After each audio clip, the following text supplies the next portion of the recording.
Donc notre confession suit notre croyance. La croyance suit la confession. La confession doit être en harmonie avec le cœur. La confession doit être en harmonie avec le cœur. Et lorsque la Bible dit que c'est en croyant du cœur qu'on parvient à la justice c'est un état. C'est un état. C'est un état. C'est pourquoi lorsque nous avons vu sur la justification, quand Dieu dit que tu es justifié, mais c'est fait là. C'est fait. C'est pas quelqu'un qui peut venir juste maintenant à cause d'une situation que j'ai eu à faire ou que je n'ai pas eu à faire, mais détourner de la justification. C'est déclaré, c'est une déclaration. C'est fait. C'est un état. Je suis comme ça. J'ai été justifié. Donc je suis juste. Et le salut est un fait. Le salut est un fait. C'est un fait état. Le salut est un fait. Alors, d'où vient la foi? La question qu'on peut se poser. Continuons-en. D'où vient la foi? Le point B.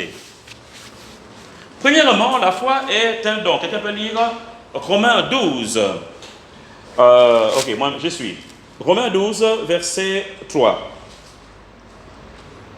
Car, par la grâce qui m'a été donnée, je dis à chacun de vous de n'avoir pas de lui-même une trop haute opinion, mais de revêtir des sentiments modestes, selon quoi?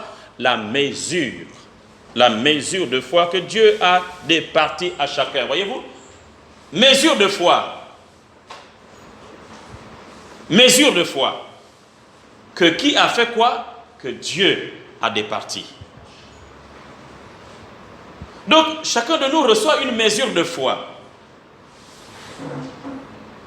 que le divin va poser sur la vie de chacun. Alors, ceci, je voudrais dire que nous soyons chrétiens ou non chrétiens, il y a une mesure de foi que nous recevons, parce que nous allons comprendre qu'il y a plusieurs sortes de foi.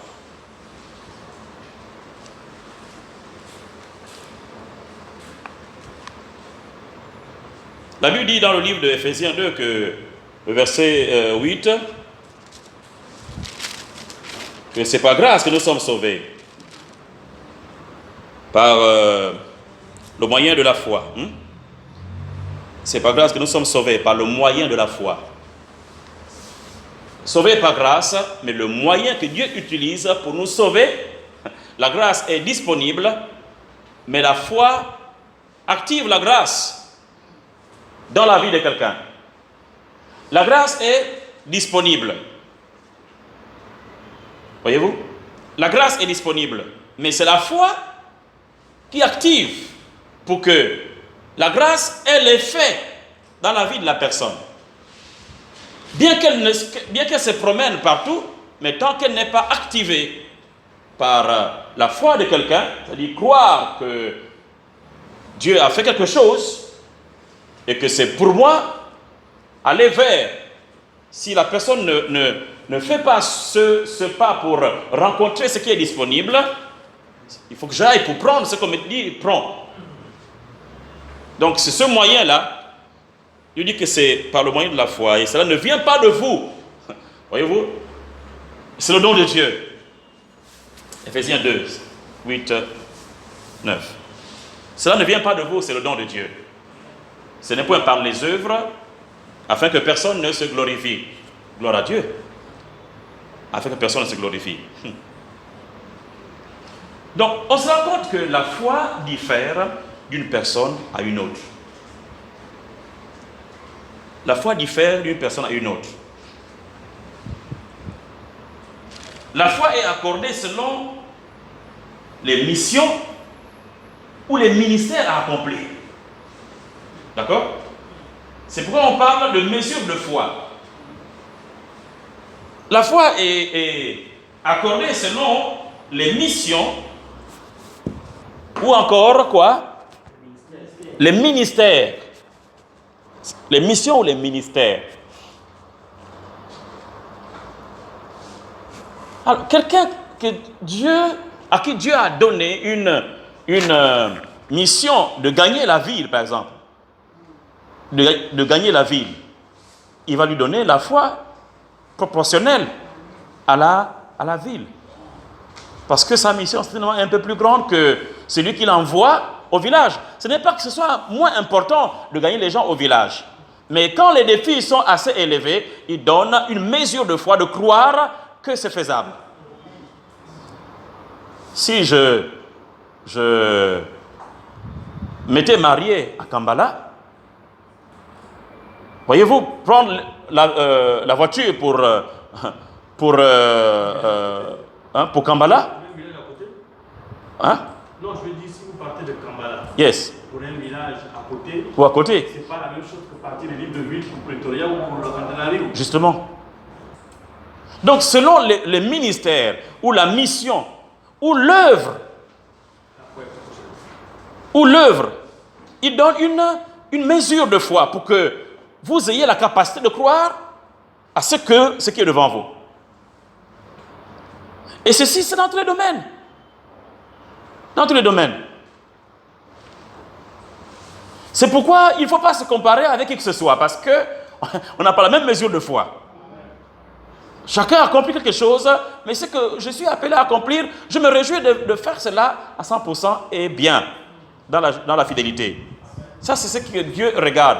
C'est le cœur avec lequel nous faisons. Vous vous rendez compte qu'un jour, il donne au premier 10, à l'autre 5 et à l'autre 1. Et puis, il dit à chacun, eh bien, faites-moi des comptes après. Celui qui avait gagné 10, qu'est-ce qu'il fait? Il avait fructifié cela pour en gagner plus. 10 autres, 5 autres, mais celui qui avait reçu 1, dit, je vais cacher. Mais est-ce que le monsieur l'a jugé parce qu'il avait reçu seulement 1? Non, c'est parce qu'il n'a pas fructifié cela. Il dit, tu es méchant. Tu es méchant. Il n'a pas dit, non, tu es trop petit, toi. Non, non, non. C'est que Dieu, selon ce qu'il nous a donné, il nous jugera sur cela. Il ne peut pas nous juger si nous n'accomplissons pas ce qu'il n'a pas fait, ce qu'il ne nous a pas donné. C'est pourquoi il faut que nous nous attelions à faire la volonté de Dieu. Alléluia. Donc c'est cela, le salut. La mesure de foi, je veux dire, la mesure de foi que Dieu a départie à chacun. Deuxièmement, ça c'est, nous voyons, premièrement, c'est le don de Dieu. La foi, c'est le don de Dieu. Deuxièmement, elle vient du cœur. Deuxièmement, elle vient du cœur.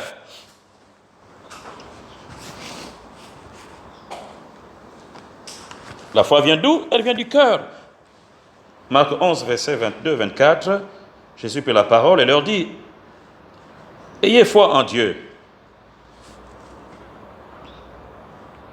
Le verset 23, « Je vous le dis en vérité, si quelqu'un dit à cette montagne, ôte-toi de là et jette-toi dans la mer, et s'il ne doute point, où? En son cœur. » Oui. Et il ne doute pas en son cœur. Donc vous voyez, tout se passe dedans. Les batailles, souvent, se passent dedans. Je peux ou je ne peux pas. Je vais ou je ne vais pas. Je réussirai ou je ne réussirai pas. C'est vraiment là dans le cœur. C'est pourquoi il faut réellement donner au cœur tous les éléments qui le boostent. Tous les éléments qui le boostent. Proverbe 4, 20, hein, dit quoi? Qu'il faut remplir son cœur de bonnes paroles. Permettez que je puisse lire la bonne version. Je connais ce verset. Mais... Proverbe 4, verset 20.